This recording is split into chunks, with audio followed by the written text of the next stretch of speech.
تاکہ میں تیری محبت میں تیرے دشمنوں سے میں لڑوں، اور دشمنوں سے لڑنے میں گردن کٹانے میں جو لذت تھی وہ لذت تیری جنت میں نہیں۔ شہید ہی تمنا کرے گا، الا الشہید یتمنا، یعنی سوائے شہید سے کوئی تمنا نہیں کرے گا، وہ شہید تمنا کرے گا۔ وہ شہید کیوں تمنا کرے گا؟ شہید کی فکر اتنی بلند ہو جاتی ہے، اس کا 50 تیر چلنے کے بعد کوئی اس کو درد نہیں ہوتا۔ شہید گردن کٹانے کے بعد روتا نہیں، خوش ہوتا ہے۔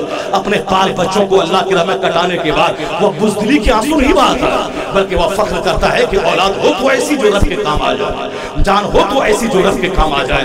یعنی وہ چاہتا ہے کہ قربانی میں دوں، وہ چاہتا ہے رب کی خاطر میں جوانی دے دوں، رب کی خاطر میں دولت دے دوں۔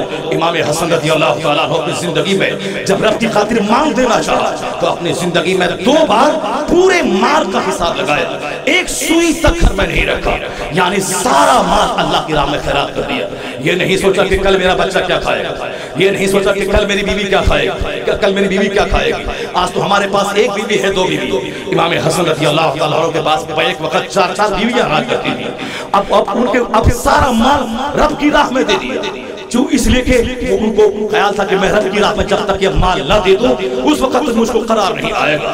چونکہ نانا جان نے کاندھے پہ بٹھا کے، نانا جان نے لعاب دہن ڈال کر، نانا جان نے سجدے کو دراز کر کے، نانا نے گود میں لے کر، نانا نے جو دین سکھلایا تھا وہی دین حسن کریمین نے سکھا تھا۔ اگر آج میرا چھوٹا سا شہزادہ ہوتا ہے، وہ بولتا ہے میرا باپ مولانا ہے، اب وہ اسلامی فکر اگر نہیں ہوئی، وہ رات کے سوئے گا 2 بجے، دن میں اٹھے گا 10 بجے، اب وہ بولے گا کہ میرا باپ مولانا ہے، میرا کام چل جائے گا۔ ایک پیر صاحب کے بچوں کو آدمی آج دیکھتا ہے، اب صاحب کہے کہ آوارہ بچوں کے ساتھ دوستی، سر پہ چہرے پہ داڑھی ہے نموش ہے، یہود و نصارہ کی پیروی۔ اب صاحب داڑھی موچ منڈا کے اور عصری تعلیم سے لیس ہو کر یہ یہود و نصارہ کے کلچر میں ڈھلا ہوا ہے۔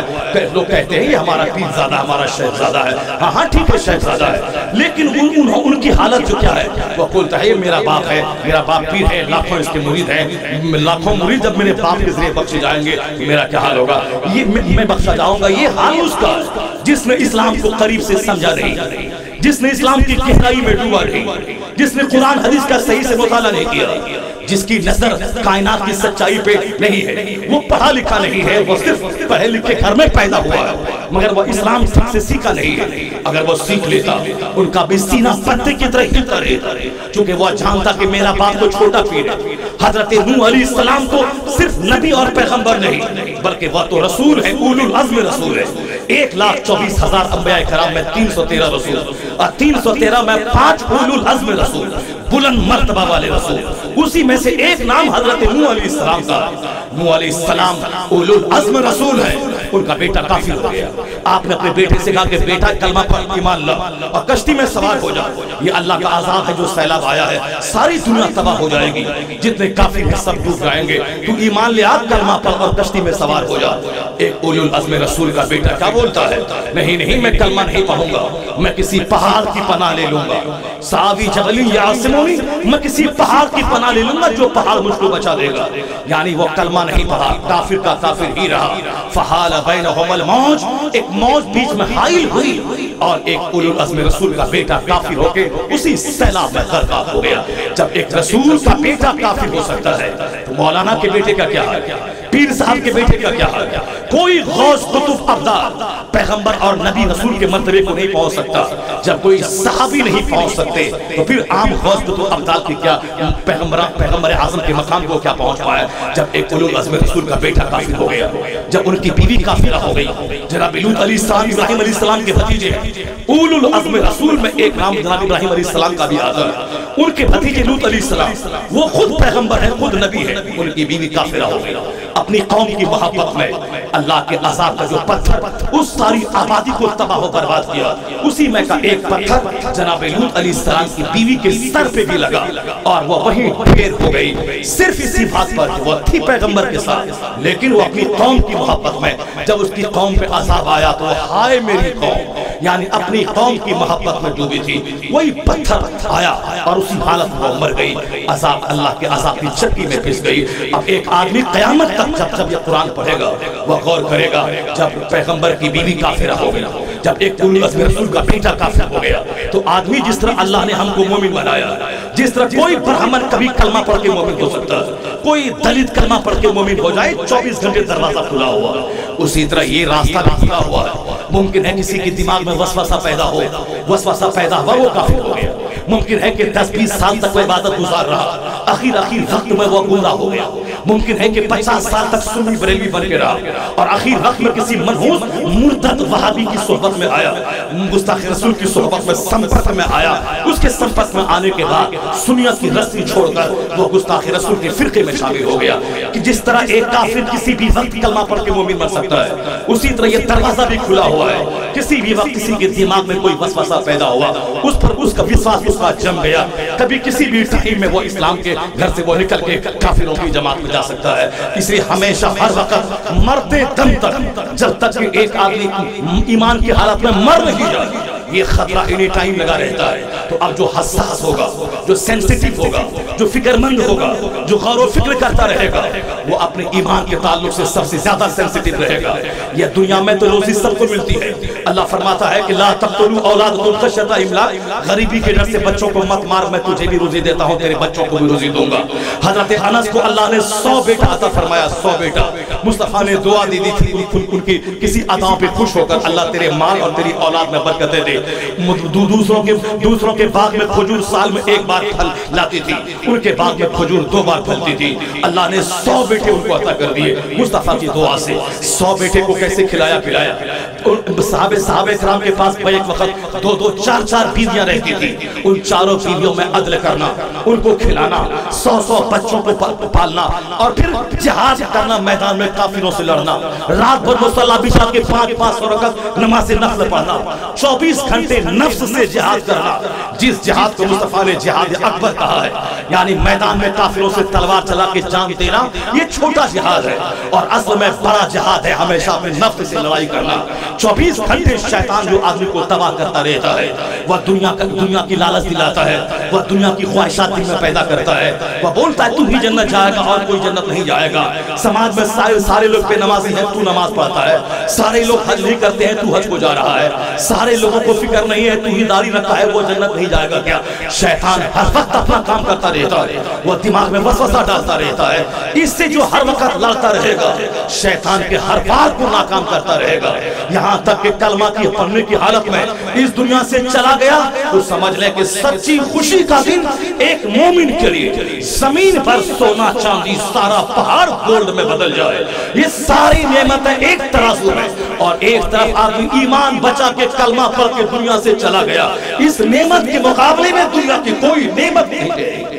سب سے بڑی نعمت ہے ایمان کی نعمت۔ آدمی اسی کے تعلق سے بے لگام ہو گیا، چاہے جس کے پاس جائے، جو من میں آئے بولے، جو دماغ میں آئے سوچے، جو کرنا ہو کرے۔ روزی اللہ تعالیٰ صاف چچندر بندر سب کو دیتا ہے، وہ روزی جو اللہ کافر کو دیتا ہے، وہ روزی جو اللہ کو گالی دیتا ہے اللہ اسی کی دیتا ہے، وہ کافر اللہ کو نہیں مانتا۔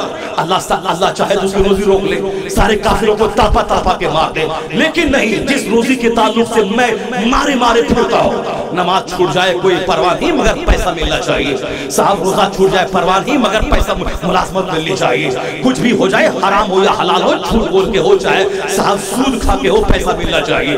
ہزار حضور بولے کہ سود کھانے والا ایسا ہے جیسے اپنی ماں سے وصل نہ کرے، کچھ کہنا ہو کہے مگر پیسہ چاہیے، چاہے سود کھا کے ہو۔